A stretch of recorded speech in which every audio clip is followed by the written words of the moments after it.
Like I said, at 8 p.m. we have a full blast of coverage of the 2026 elections in what we call the UBC UG Polls 2026. Ivan Kahwa is just one of the big team that we have deployed and pitching camp at the Reza headquarters of the Electoral Commission. But away from that, as if that's not enough, we have the horse itself from the horse's mouth. What Ivan is reporting, we have Justice Simon Byabakama here in studio to give us more of what Ivan is saying. Lord Chair, we are so grateful to have you here and delighted that you are in the studios of UBC TV. Thank you, Jordan. Yes. Good evening, viewers. You must be the busiest person in Uganda currently. True or false? I wouldn't say so. There are more busy people than I am, I believe. Really? Yeah. When we look at what is going on and what we expect, that's what we think. Yeah, well, I'm just doing my bit together with my colleagues as required under the Constitution. Yes. Of course, it's not a very light task ensuring that the people of Uganda exercise their constitutional right under Article 1 of the Constitution, that all power belongs to them, and that they shall exercise this power by choosing their own leaders in a free and fair election. Yes, it's not a very light task, and we take it with the seriousness that it deserves. Okay. Let's start with the signatures, the drama that came with the signatures. The studio managers gave me a little time with you. Yes. But what came up with the signatures? Yes. People are saying we had all the signatures, we had everything. What went wrong?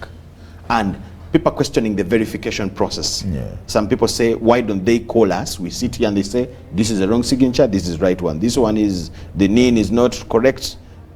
Those two, what went wrong and what is the verification procedure like? First of all, look, if we say you go and collect names and signatures from 100 supporters per district, from 98 districts. Yes. And you get them. The presumption is that you have gone to these districts, you have contacted Jordan Lukomwa, Byabakama Simon, yes, and say, I want to stand for presidents, for presidents of the country. I want you for to your be my supporter. And I put my name, my NIN number, or whatever number, and sign on that form. Yes. Now, how does the commission verify that actually you have gone to these districts and you have contacted each of these people who have consented to give you their names and put them on these lists and appended or affixed their signature? So we verify using our database, because it's not getting any person you come across. The person you solicit to support you must be a registered voter in that particular district. So we go to our database to verify whether this person is a voter in that particular district. And many of them, apparently, if you looked at some of these forms, they were putting underage people. Or they were putting Lokomwa, who votes in Loero, they put him in Pigi. Because he's born in Biji. Exactly. So for us, we are saying the law says a voter in that, registered to vote in that district. So we used our means of verifying. There are some districts where you find the candidate or the aspirant fulfilled the numbers, but in other districts he or she had a shortfall. We went out of our way to notify them. And I know the people who have complained, for them they are satisfied that they secured the relevant names and signatures. But should we take that on face value? Simply because Rukomo has said, but I went out of my way and I even obtained more than 100 signatures. Should we take that on face value? Then we would have failed in our duty. So as a commission, we have to verify that you have indeed done what the law requires you to do. It is possible. Some people just sat somewhere, we just concocted names and put them on that list, and even maybe concocted NIN numbers, put them on the list. So and brought to EC. And brought to EC. So that's why many of them were surprised that we're actually going to be so thorough.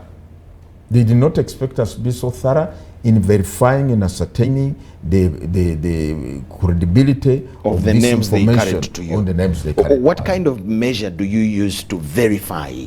Do you have machines? Do you use manual? No, these are, you see, for you to be a registered voter, you must appear on the National Voters Register.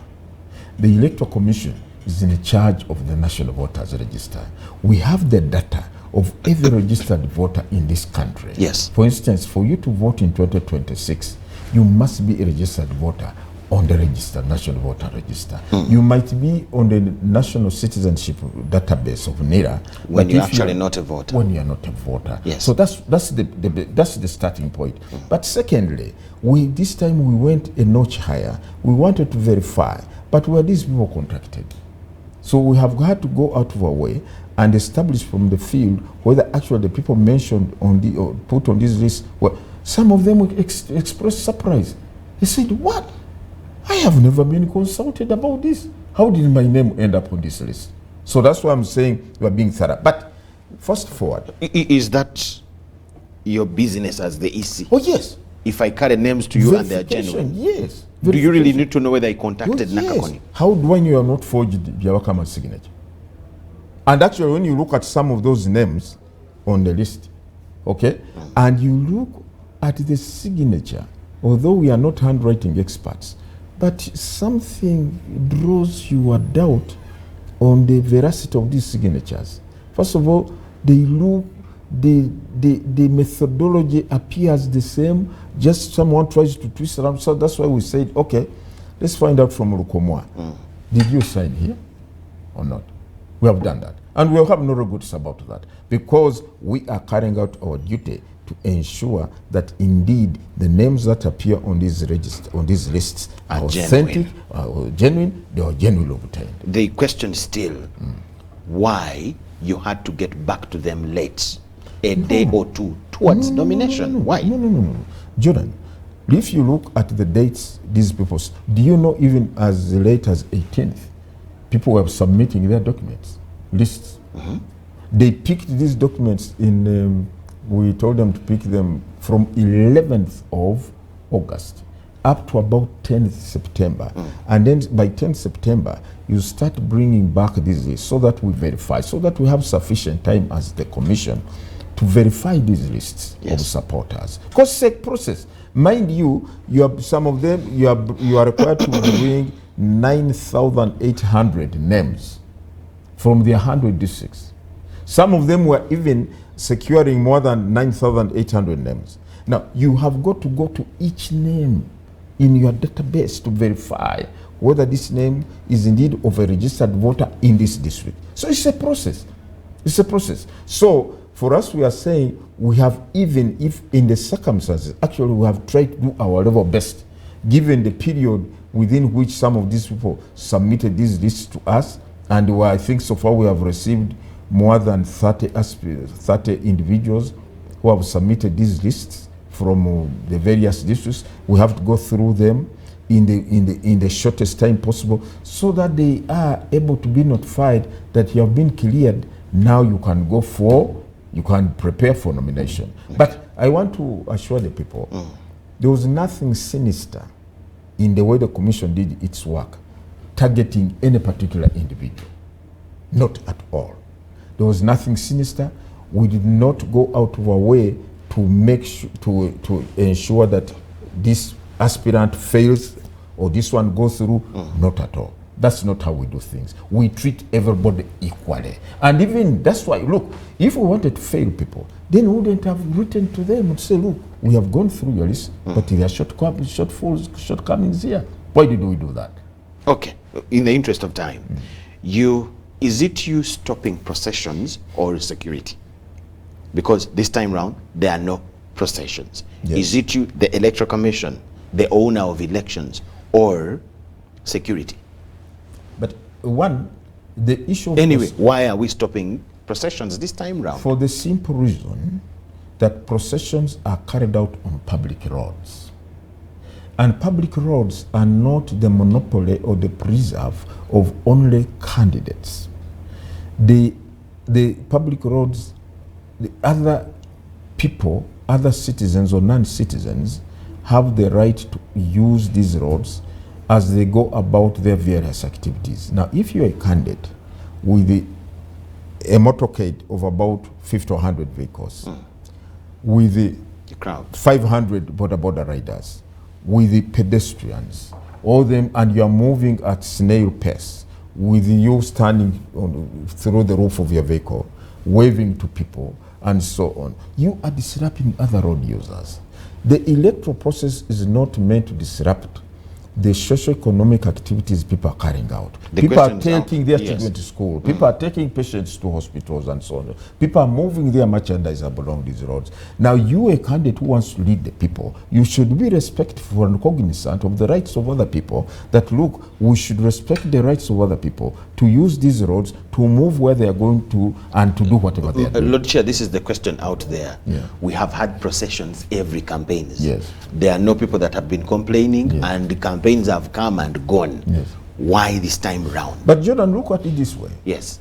You have seen, even in a non-campaign season, Yes. the congestion on our Ugandan roads, especially in Kampala.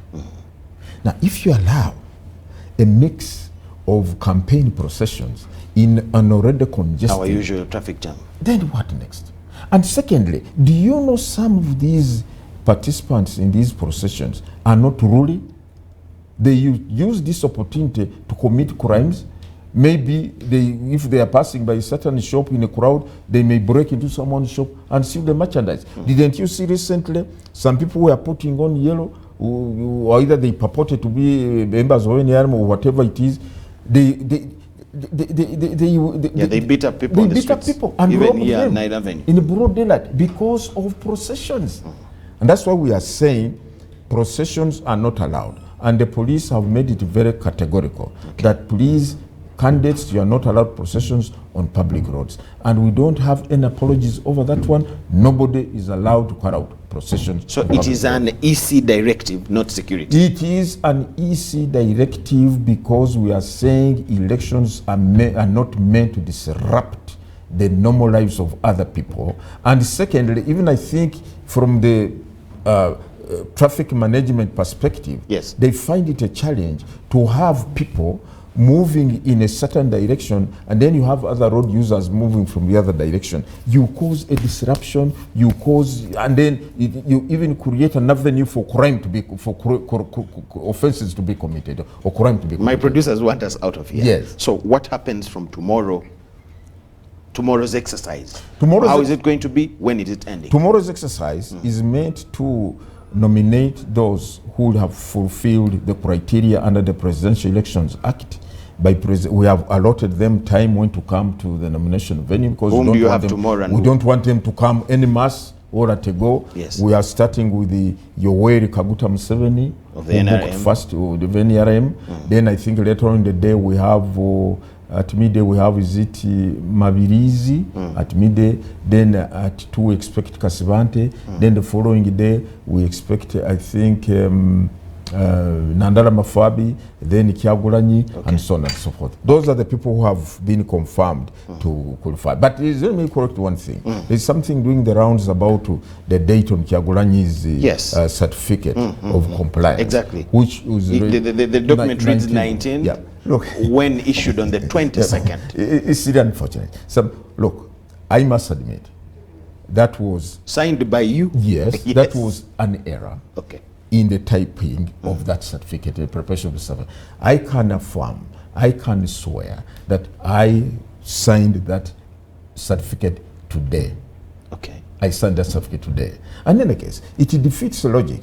How we wrote to Kyagulanyi on the 19th informing him, you don't make up the numbers. So you have not qualified. You have not met the criteria, one of the best criteria for you to get nominated. Then how would we issue him a certificate of compliance on the same day? It defeats logic. Okay. It was just an error. It is regrettable, but that's something of... I think let's not lose sight of the bigger picture. As long as you have admitted yes, it was just and regret it. It was an error. Okay. It is regretted, but the certificate was issued today. There was no malfeasance, or there was no bias or malice or anything. Bias or malice or ill design. It was not designed to be that, because otherwise you would also not explain it. How do you tell someone you don't comply and then issue a certificate of compliance? But the bigger picture is he's coming to get nominated. you go and face the people of Uganda, whoever will be nominated, you go and convince the people of Uganda. If you are going to bank on trivialities, then you are missing the picture. You're missing the picture. So it is you, whoever is going to get nominated, to convince the people of Uganda you have what it takes to lead the people and to work on the programs that affect them.